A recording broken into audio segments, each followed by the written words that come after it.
কলকাতা ডার্বির একদম শেষ কয়েক সেকেন্ডের খেলা।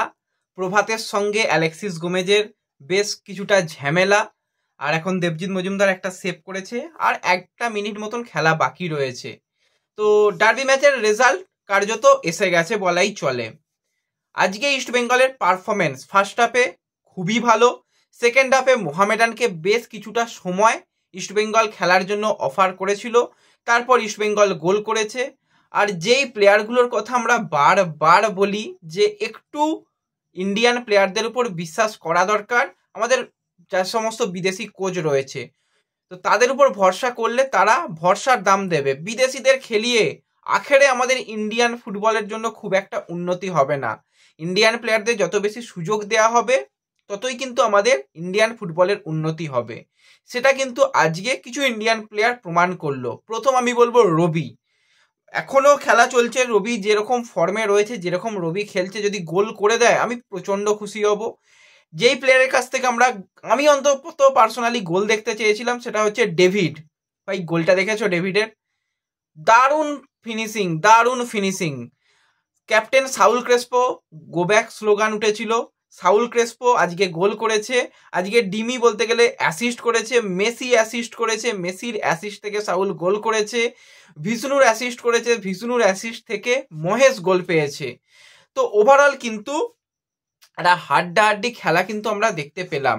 আর এই খেলাটার পিছনে সমর্থকদের অবদান কিন্তু কিছুটা রয়েছে। লাস্ট যেটা প্র্যাকটিস সেশন ইস্টবেঙ্গল করেছিল, লাস্ট প্র্যাকটিস সেশনের আগের প্র্যাকটিসটা, সেই সময় কিছু সমর্থক মাঠে গিয়ে, সমর্থকরা প্রথম অত যারাই ছিল মাঠে সেই সময়, প্লেয়ার বলো, কোচ বলো, সাপোর্ট স্টাফ সবাইকেই জানিয়েছিল যে এইটা ইস্টবেঙ্গল নয়, এটা হতে পারে না। তারা প্রতিবাদ জানিয়েছিল, অস্কারও সেটা প্রেস কনফারেন্সে জানিয়েছিল। তো আলটিমেটলি ম্যাচ শেষ, সেখানে ইস্টবেঙ্গল জিতে গেল।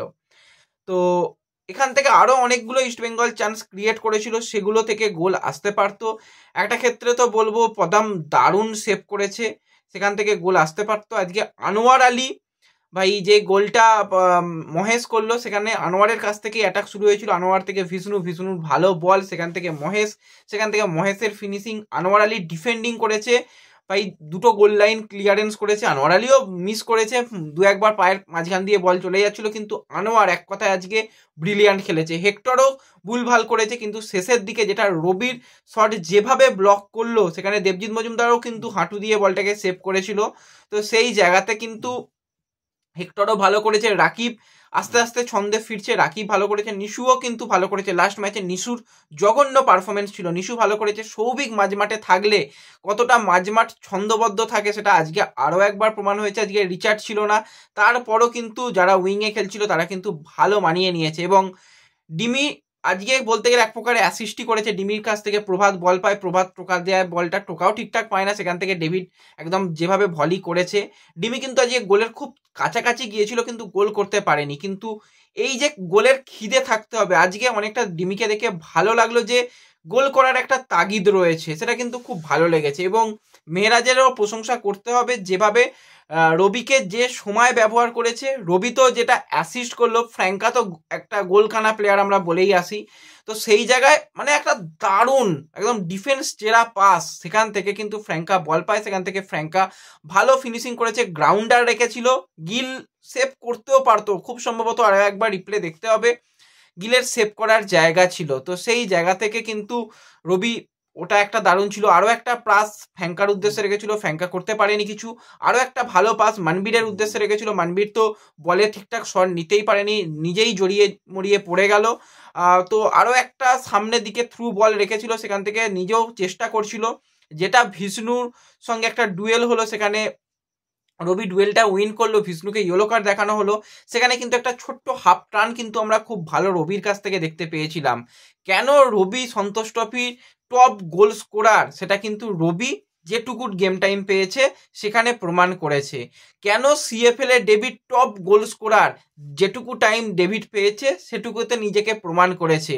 তো এই যে দুটো দল, দুই প্রধানেরই উচিত ট্রাস্ট ইন্ডিয়ান প্লেয়ারের উপর ভরসা করুক। এর আগেও কিন্তু মানবীর যে মোহামেডানে খেলছে, সে কিন্তু ভরসার দাম রেখেছে, সে গোল ফোল করেছিল, ভালো খেলেছিল, আজকেও ভালো করেছে। এবার প্রত্যেক দিন সমস্ত কিছু সব কিছু একদিকে যায় না, কোনোদিন ভালো যায় কোনোদিন খারাপ যায়। এবং যে জিনিসটা আমরা বলে আসছিলাম যে ইস্টবেঙ্গল কিন্তু এই ম্যাচটা জিততে পারে শুধুমাত্র অ্যাটাক দিয়ে, তো আজকেও কিন্তু অ্যাটাকিং ফুটবল ইস্টবেঙ্গল খেলেছে। এবার পুরোপুরি 90 মিনিট ভাই অ্যাটাকিং ফুটবল খেলতে পারা যায় না।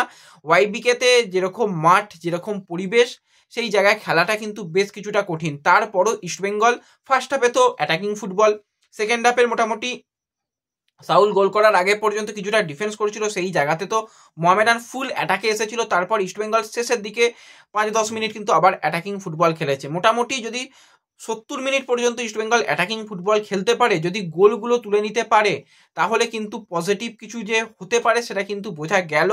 আর হয়তো পয়েন্ট টেবিলে খুব একটা পার্থক্য হবে না, কিন্তু সমর্থকরা একটা ভালো খেলা দেখতে চায়। লাস্ট ইস্টবেঙ্গল যেটা চেন্নাইয়ের বিরুদ্ধে খেলেছিল সেটা ইস্টবেঙ্গলে কখনো খেলা হতে পারে না, মানে 3-0 গোলে হারা, যেখানে কঠিন অবস্থার মধ্যে পড়ে গিয়েছিল, সেই জায়গা থেকে আজকে প্লেয়াররা নিজেরা জার্সির জন্য কিছুটা খেলেছে। এখনো পর্যন্ত সাউলকে দেখে 100% ফিট মনে হয়নি, তারপরও সাউল এবং মেসি বাউলি যেভাবে নিজেরা কম্বিনেশন করেছে, সাউল প্রথমে প্রেস করে বল উইন করেছে, সেখান থেকে মেসিকে দিয়েছে, মেসি নিজে গোল না করে মেসির অ্যাসিস্ট, সেখান থেকে কিন্তু সাউল ফিনিশিং করেছে, ফিনিশিং করার পর ভালো সেলিব্রেশন করেছে। দীর্ঘদিন গোল পায়নি, 2 মাস মাঠের বাইরে ছিটকে গিয়েছিল ইনজুরির কারণে, তারপর কামব্যাকটা ভালো হলো, যেটুকু টাইম খেলেছে সেখানে গোল করেছে। আরও একটা গোলের চান্স ক্রিয়েট হয়ে গিয়েছিল, সেখান থেকে গোল আসতে পারতো।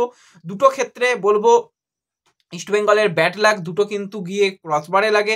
হেক্টর যেটা মানে শেষের দিকে একটা ভিষ্ণু খুব সম্ভবত ক্রস করেছিল কর্নার থেকে, খুব ভালো ক্রস, আর ততটাই ভালো হেক্টরের হেডিং ছিল, সেখান থেকে যদি গোলটা এসে যেত হয়তো ব্যবধান আরও অনেকটা বেড়ে যেত।